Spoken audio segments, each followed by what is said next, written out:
नमस्कार, आप देख रहे हैं एनबी न्यूज और मैं हूं आपके साथ पवन पांडे। स्वागत है आपका एनबी न्यूज एक्सप्रेस में।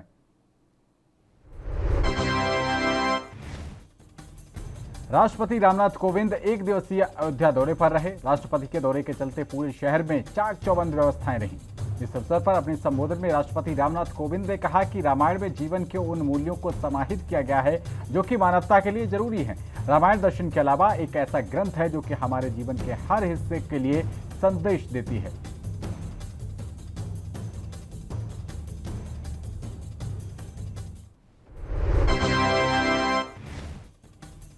अयोध्या दौरे के दौरान राष्ट्रपति रामनाथ कोविंद ने रामायण की एक चौपाई कोट करते हुए कहा कि भगवान श्री राम सभी में हैं और सबके हैं। उन्होंने कहा कि सिया राम मैं सब जग जानी, करऊ प्रणाम जोर जुग पानी। इसका मतलब है कि संपूर्ण जगत के कण कण में श्री राम विद्यमान है। हमें हर किसी में सिया राम की प्रतिमूर्ति देखनी चाहिए। भगवान श्री राम हर किसी में हैं और सभी के हैं।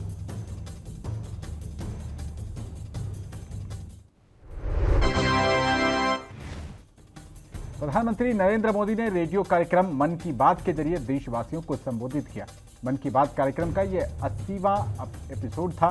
पीएम मोदी ने कार्यक्रम की शुरुआत में मेजर ध्यानचंद की जयंती पर उन्हें याद करते हुए कहा कि मेजर ध्यानचंद की आत्मा जहां भी होगी प्रसन्न होगी, क्योंकि दुनिया में भारत की हॉकी का डंका ध्यानचंद की हॉकी स्टिक से बजा था और एक बार फिर भारतीय हॉकी खिलाड़ियों ने 41 साल बाद हॉकी में देश का नाम ऊंचा किया। साथ ही पीएम मोदी ने मन की बात करते हुए कहा कि इस बार ओलंपिक ने बहुत बड़ा प्रभाव पैदा किया है। पीएम ने कहा कि देश के लिए इस खेल जगत में जो कुछ भी हुआ विश्व की तुलना में भले कम होगा, लेकिन विश्वास भरने के लिए तो बहुत कुछ हुआ। प्रधानमंत्री ने कहा कि आज युवा सिर्फ स्पोर्ट्स की तरफ देख रहा है, ऐसा नहीं है। वो उससे जुड़ी संभावनाओं को भी देख रहा है और उसके सामर्थ्य को समझकर किसी न किसी रूप में खुद को जोड़ना भी चाहता है। अफगानिस्तान इस सदी के सबसे बुरे दौर से गुजर रहा है। कई रक्षा विशेषज्ञ इन हालातों के पीछे अमेरिका को ही जिम्मेदार मानते हैं। इन विशेषज्ञों का मत है कि अमेरिकी खुफिया एजेंसी की चूक के कारण तालिबान ने काबुल पर कब्जा जमाया और लोगों को मौत के मुंह में पहुंचा दिया। अब एक अमेरिकी सैनिक का वीडियो भी सामने आया है। यह वीडियो काबुल ब्लास्ट के बाद बनाया गया था।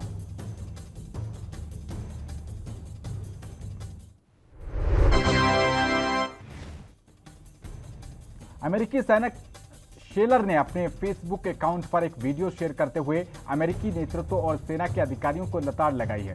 वो कहते हैं कि अफगानिस्तान में हमने गड़बड़ कर दी। साथ ही शेलर ने रक्षा मंत्री Lloyd Austin, joint chief of staff के अध्यक्ष जनरल मार्क मिले को इन हालातों की जिम्मेदारी लेने और जवाबदेही देने को कहा।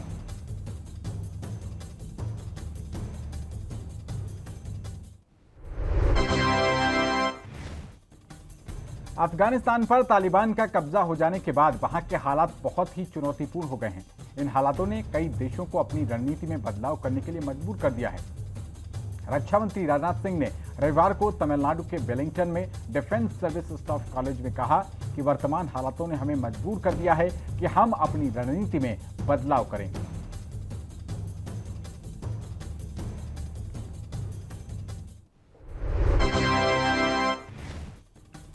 रक्षा मंत्री ने कहा कि हमारा प्रयास है कि भारत के युवा सैनिकों जैसी राष्ट्रभक्ति और अनुशासन सीखें।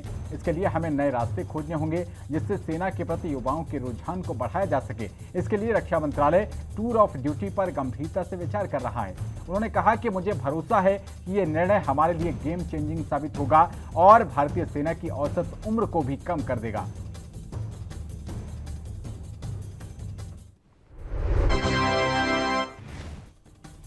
अफगानिस्तान पर तालिबान के कब्जे के बाद हालात बिगड़ते जा रहे हैं। काबुल एयरपोर्ट के पास हुए बम धमाके के 3 दिन बाद यहां रविवार को एक और धमाका हुआ है। धमाके वाली जगह से धुएं का गुबार देखा जा सकता है। धमाके की आवाज इतनी तेज थी कि आसपास के इलाकों के लोग दहशत में आ गए। मीडिया रिपोर्ट्स में दावा किया जा रहा है कि हमला रॉकेट के जरिए किया गया था। हमला उत्तरी काबुल के रिहायशी इलाके ख्वाजा बुगरा में किया गया। रॉकेट यहां एक घर पर गिरा। टोक्यो पैरालंपिक में महिला टेबल टेनिस स्पर्धा के क्लास 4 फाइनल मुकाबले में भाविना पटेल ने रजत पदक जीतकर इतिहास रच दिया। वहीं पुरुषों की ऊंची कूद T47 स्पर्धा के फाइनल में निषाद कुमार ने रजत पदक जीता। इसके कुछ ही देर बाद पुरुषों की डिस्कस थ्रो F52 फाइनल स्पर्धा में विनोद कुमार ने कांस्य पदक अपने नाम किया। इसी के साथ एक दिन में भारत के खाते में 3 पदक आए।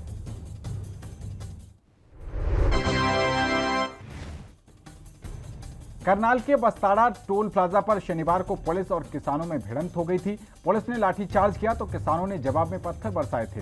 इस घटनाक्रम में 20 से ज्यादा किसान घायल हुए। हरियाणा भर में शनिवार को किसानों और उनके समर्थकों ने 15 जिलों में नेशनल हाईवे समेत 47 जगह सड़कों पर जाम लगाया था। वहीं रविवार को पंजाब भर में किसानों ने सड़कें जाम कर दी।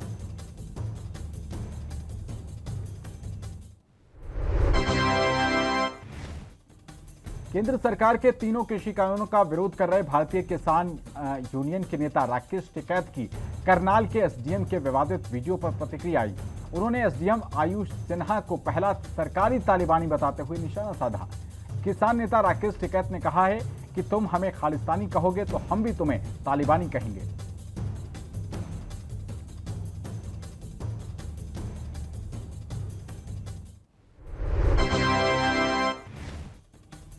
प्रधानमंत्री नरेंद्र मोदी ने शनिवार को कहा था कि दुनिया में कहीं भी भारतीय नागरिकों को अगर समस्या हुई है तो भारत ने आगे बढ़कर उनकी मदद की है। इसमें उन्होंने कोरोना काल और अफगानिस्तान का उदाहरण भी दिया था। अब कांग्रेस के वरिष्ठ नेता कपिल सिब्बल ने प्रधानमंत्री के इस बयान पर प्रतिक्रिया दी है।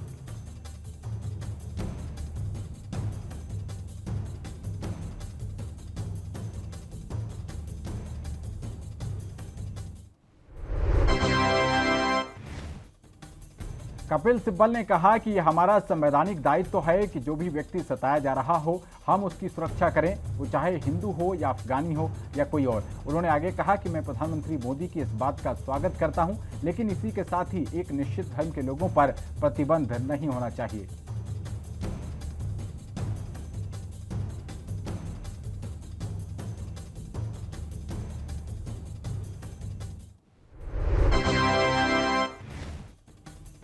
महाराष्ट्र के उप मुख्यमंत्री अजीत पवार ने रविवार को कोरोना वायरस के संकट भरे समय में जन आशीर्वाद यात्राओं के आयोजन के लिए भारतीय जनता पार्टी पर निशाना साधा। उन्होंने कहा कि ये रैलियां राज्य में कोरोना संकट को फिर से पैर पसारने का मौका देने का काम कर रही हैं और इसका अंजाम आने वाले दिनों में दिखेगा।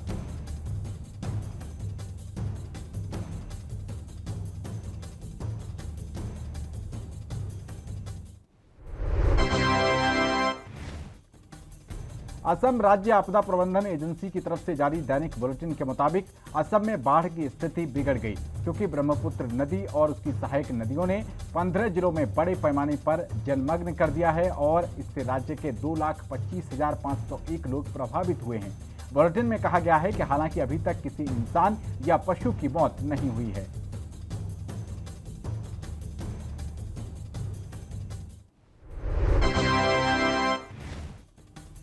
जन्माष्टमी की पूर्व संध्या पर राजधानी दिल्ली के छतरपुर में एक मंदिर में राधा कृष्ण मंदिर में तैयारियां चल रही हैं, जिसके चलते मंदिर में जमकर सजावट की गई है। साथ ही मंदिर में कोविड को देखते हुए कोशिश की जा रही है कि भीड़ कम से कम हो।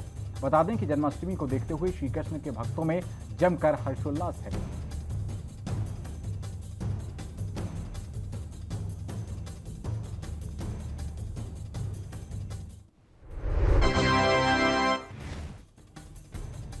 मध्य प्रदेश के नीमच में आदिवासी युवक के साथ हुई बर्बरता में सभी आरोपियों को पुलिस ने गिरफ्तार कर लिया है। वहीं मामले पर मुख्यमंत्री शिवराज सिंह चौहान ने कहा कि ऐसी कार्रवाई करेंगे कि ऐसी घटना की पुनरावृत्ति के पहले आरोपी 17 बार सोचने पर मजबूर हो जाए। साथ ही पुलिस ने कहा कि आरोपियों को सजा दिलाने में हम कोई कसर नहीं छोड़ेंगे।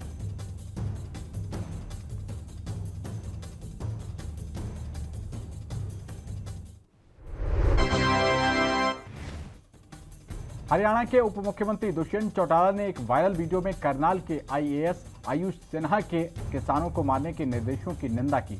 उन्होंने आश्वासन दिया कि आईएएस अधिकारी के खिलाफ कार्रवाई की जाएगी। दुष्यंत चौटाला ने कहा कि किसानों के लिए एक आईएएस अधिकारी द्वारा इस तरह के शब्दों का इस्तेमाल निंदनीय है।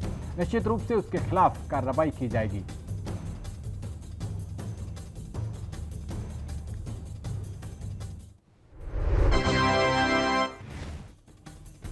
एक्टर सुशांत सिंह राजपूत के निधन के बाद ड्रग्स एंगल से जांच कर रही एनसीबी ने फिल्म इंडस्ट्री में चलने वाले नशे के कारोबार पर शिकंजा कस दिया है। शनिवार रात एनसीबी ने फिल्म एक्टर रहे अरमान कोहली के घर पर छापेमारी की थी। इस छापेमारी के बाद एनसीबी के अधिकारियों ने अरमान कोहली को हिरासत में ले लिया था और पूछताछ करने के लिए अपने साथ ले गए थे। वहीं रविवार 29 अगस्त को एनसीबी ने अरमान कोहली को गिरफ्तार कर लिया है।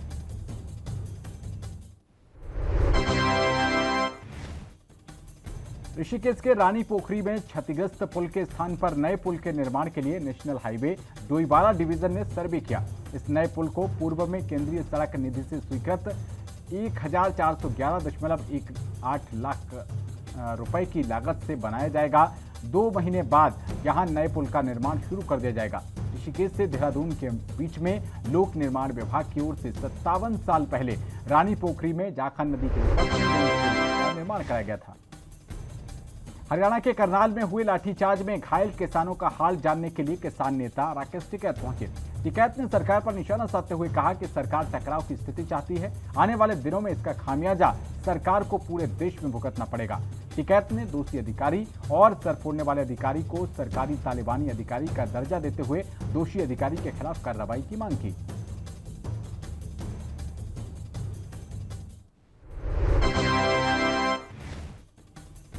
छत्तीसगढ़ कोरोना संक्रमण की दूसरी लहर से बुरी तरह प्रभावित हुआ। प्रदेश भर में कोरोना के केवल 19 नए मरीज मिले।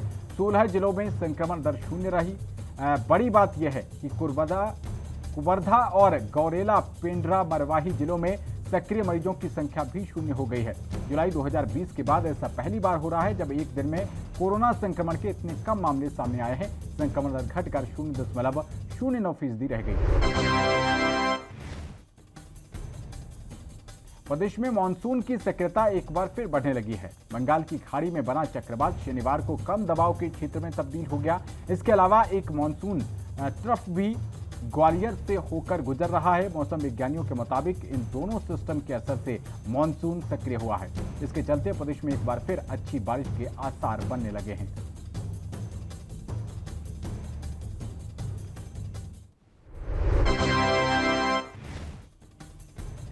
करनाल में हुए किसानों पर लाठीचार्ज को लेकर करनाल प्रशासन मीडिया से रूबरू हुआ। करनाल के एसपी गंगाराम पुनिया और डीसी निशांत यादव ने कहा कि हम किसानों के साथ लगातार संपर्क में थे, बातचीत हो रही थी, लेकिन बाद में उनकी तरफ से हाईवे जाम कर दिया गया। रूट डायवर्जन उस वक्त हुआ नहीं था।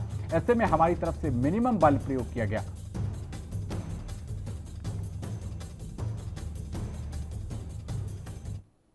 तो यहां पर एक बहुत छोटे से ब्रेक के लिए रुक रहे हैं। खबरें लगातार जारी हैं, बने रहिए एनबी न्यूज के साथ।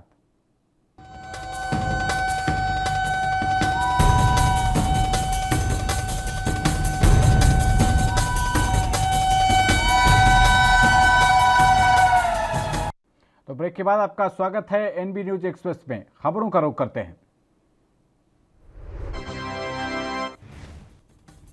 दिल्ली के उप मुख्यमंत्री मनीष सिसोदिया आगरा में तिरंगा यात्रा को एक खास मकसद के साथ हरी झंडी दिखाने आए हुए थे। मनीष सिसोदिया ने योगी सरकार को आड़े हाथों लेते हुए कहा कि योगी सरकार पुलिस और प्रशासन से कुछ भी करा सकती है, तो उत्तर प्रदेश की जनता को पूरी बिजली क्यों नहीं दे सकती। आम आदमी पार्टी जन मुद्दों पर चुनाव लड़ेगी।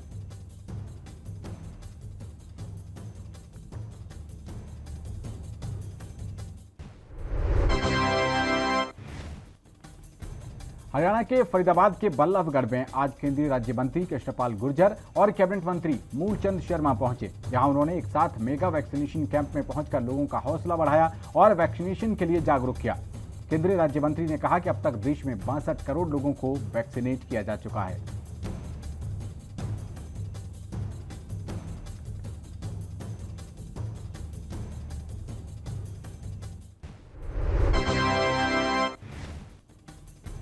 यूपी के फर्रुखाबाद में श्री कृष्ण जन्माष्टमी पर्व को लेकर घरों मंदिरों में तैयारियां शुरू कर दी गई हैं। जन्माष्टमी पर लड्डू गोपाल को सजाने के लिए बाजार सज गए हैं। श्री कृष्ण जन्माष्टमी पर्व 30 अगस्त को मनाया जाएगा। शहर से लेकर कस्बों तक सभी मंदिरों में भव्य सजावट की जा रही है। बाजारों में जगह जगह भगवान की पोशाकें और साज सज्जा के सामान की दुकानें सज गई हैं।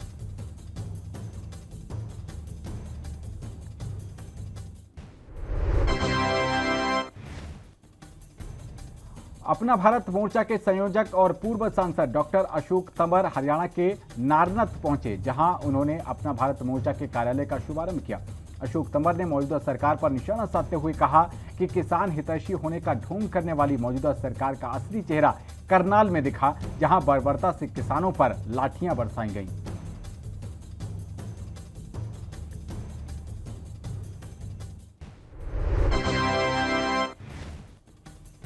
हरियाणा के पूर्व मुख्यमंत्री भूपेंद्र सिंह हुड्डा ने कहा है कि करनाल बसताड़ा में जो किसानों पर लाठीचार्ज हुई उसकी मैं कड़ी निंदा करता हूं और इसकी हाई लेवल जांच होनी चाहिए। दोषियों के खिलाफ सख्त से सख्त कार्रवाई होनी चाहिए। उन्होंने कहा कि सरकार को किसानों से बातचीत करके समस्या का हल करना चाहिए। हुड्डा ने सरकार से किसानों से शांतिपूर्ण बातचीत की अपील की।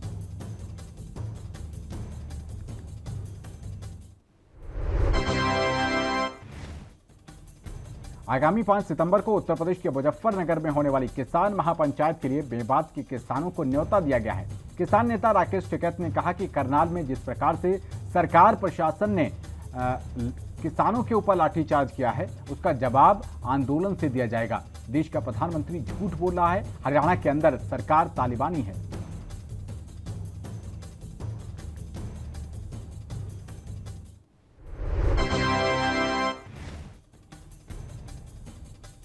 पूरे देश में भगवान श्री कृष्ण जन्माष्टमी की तैयारी जोर शोर से शुरू हो गई है। सभी जगह मंदिर सजे हुए हैं और लोग भी जन्माष्टमी की पूरी तैयारी कर रहे हैं। हरियाणा के अंबाला में सभी मंदिरों में तैयारियां चल रही हैं। जन्माष्टमी से एक दिन पहले ही छोटे छोटे बच्चे श्री कृष्ण की ड्रेस पहनकर लोगों के आकर्षण का केंद्र बने हुए हैं।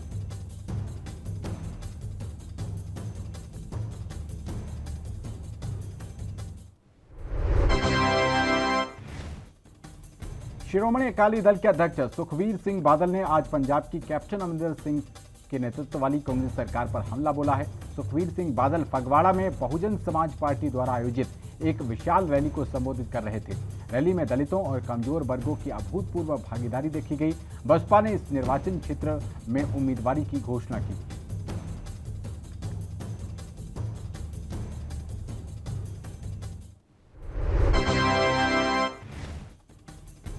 हरियाणा सरकार के आबकारी एवं कराधान विभाग ने अपने राजस्व में बढ़ोतरी के रिकॉर्ड को कायम रखते हुए फिर से 65% की बढ़ोतरी की है।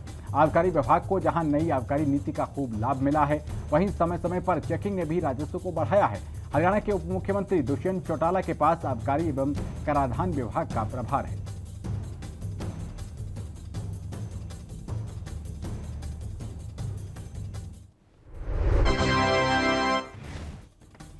केंद्रीय जांच ब्यूरो की एक टीम बीरभूम के कंकरतला पहुंची। ये टीम पश्चिम बंगाल में चुनाव के बाद हुई हिंसा मामले के सिलसिले में यहां पहुंची है। इससे पहले सीबीआई ने नादिया जिले से 2 लोगों को गिरफ्तार किया था। चुनाव के बाद हुई हिंसा और दुष्कर्म को लेकर सीबीआई ने अब तक 21 एफआईआर दर्ज की हैं। कलकत्ता हाईकोर्ट ने 19 अगस्त को चुनाव के बाद हुई हिंसा की जांच सीबीआई को सौंप दी थी।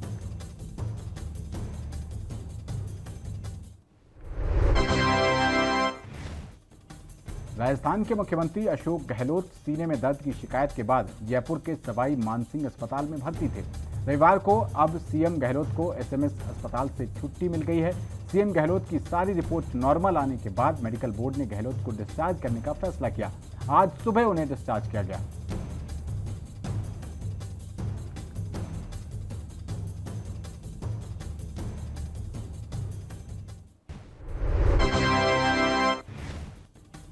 केरल में शनिवार को कोरोना संक्रमण के 31,000 से ज्यादा मामले दर्ज किए गए और एक दिन में कोरोना संक्रमण की वजह से 153 लोगों की जान चली गई। राज्य में कोरोना की वजह से बिगड़ती स्थिति को देखते हुए केरल सरकार ने सोमवार से पूरे राज्य में नाइट कर्फ्यू लगाने का फैसला किया है। केरल सरकार ने इसके लिए सख्त दिशा निर्देश जारी किए हैं।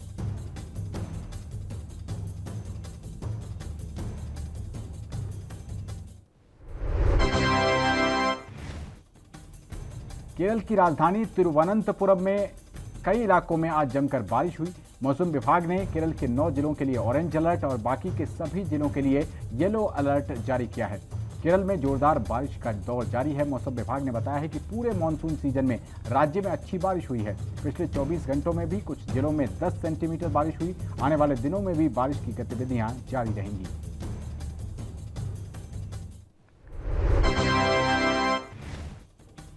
यूपी के हाथरस में जहरीला दूध पीने से 5 मासूम बच्चों की तबीयत बिगड़ने का मामला सामने आया। दूध पीने के बाद एक 4 साल के मासूम बच्चे की दर्दनाक मौत भी हो गई। 4 मासूम बच्चों को नाजुक हालत में परिजनों ने जिला अस्पताल में भर्ती कराया था। जहरीला दूध पीने से तबीयत खराब होने का ये मामला गांव नगला कलू से सामने आया।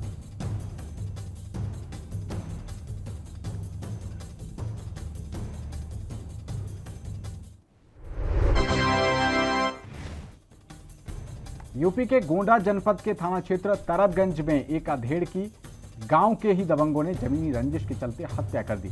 आरोपियों ने 4 पहिया वाहन से कुचलकर अधेड़ की हत्या कर दी। मृतक के बेटे ने बताया कि आरोपी से उसका पहले से ही जमीनी विवाद चल रहा था। पहले ही जान से मार डालने की उसको धमकी दी गई थी।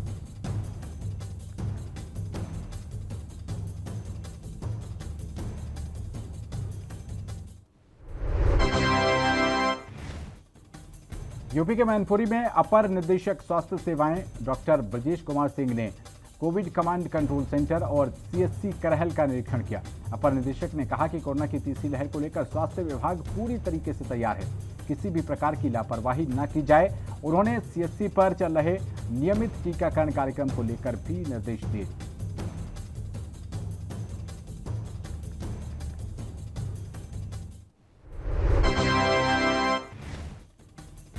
यूपी के कौशाम्बी जिले में जुए की फड़ की फोटो जमकर वायरल हो रही है। वायरल फोटो में दिख रहा है कि सुनसान इलाके में जुए की फड़ सजी है। कई वीआईपी लोग जुआ खेल रहे हैं, जिसमें एक महिला जुआरी भी दांव लगा रही है। ग्रामीण इलाके में महिला जुआरी का फोटो वायरल होने से लोग अचंभित हैं। जुआ खेलने वाले शख्स ने जंगल में वीआईपी व्यवस्था कर रखी है।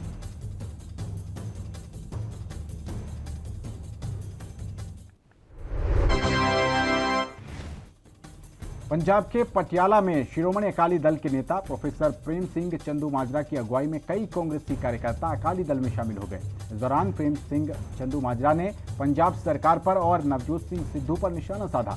चंदूमाजरा ने कहा कि जिस पार्टी का अध्यक्ष हाईकमान और मुख्यमंत्री के खिलाफ बोले, उस पार्टी का क्या हाल होगा।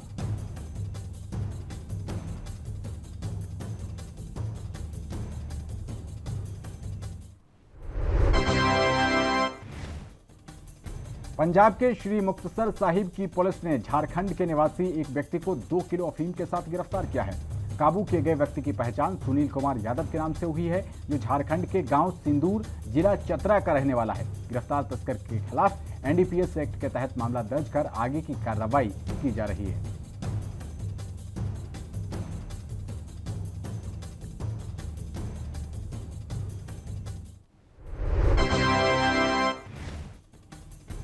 पंजाब के पटियाला राजपुरा हाईवे पर किसानों ने 2 घंटे के लिए जाम लगा दिया। किसानों के ऊपर हुए लाठीचार्ज के विरोध में किसानों ने पटियाला राजपुरा मेन हाईवे जाम कर दिया। किसानों ने बातचीत में कहा कि हमारे किसान भाइयों को बुरी तरह पुलिस द्वारा पीटा गया है। इसके विरोध में ही आज पूरे देश में रोड जाम का ऐलान किया गया था।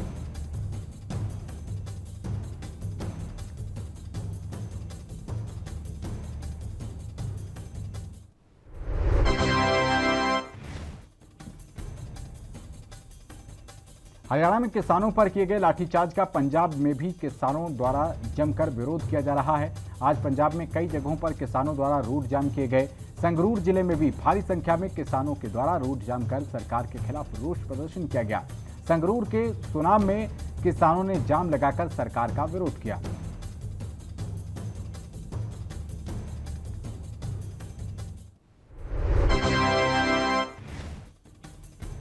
खट्टर सरकार के द्वारा हरियाणा में किसानों पर लाठीचार्ज करने के बाद पंजाब में किसानों का गुस्सा भी तेज हो गया है। श्री फतेहगढ़ साहिब में किसानों ने सड़क पूरी तरीके से अवरुद्ध कर दी और खट्टर सरकार के खिलाफ नारेबाजी भी की। प्रदर्शन कर रहे किसानों ने कहा कि सरकार को उनकी परीक्षा नहीं लेनी चाहिए, ये एक बेईमान सरकार है।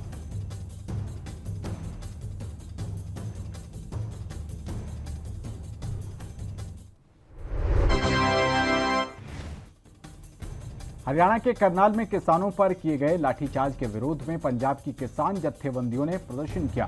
मानसा के सभी मुख्य मार्गों पर आवाजाही बंद रही। डीसी चौक में धरना लगाकर बैठे किसानों ने खट्टर सरकार की निंदा की और लाठीचार्ज का आदेश जारी करने वाले एसडीएम को बर्खास्त करने की मांग की है। पिछले 9 महीने से केंद्र सरकार के खिलाफ किसानों का दिल्ली में आंदोलन जारी है।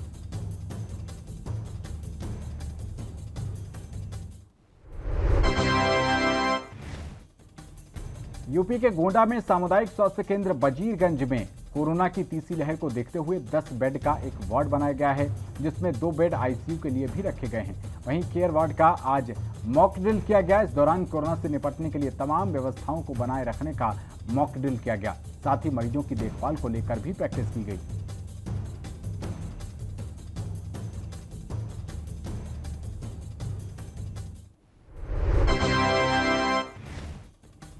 यूपी के मैनपुरी में एक दबंग प्रधान ने अपने गुर्गों के साथ घर में घुसकर महिलाओं के साथ मारपीट की, जिसकी तस्वीरें वायरल हो रही हैं। तस्वीरों में साफ साफ दिख रहा है कि नवनिर्वाचित प्रधान किस तरह से दबंगई कर रहा है। और तस्वीरें मैनपुरी के भोगांव थाना क्षेत्र के ग्राम मलपुर की हैं। पूरा विवाद विद्यालय की बाउंड्री के किनारे खड़े पेड़ को काटने को लेकर हुआ।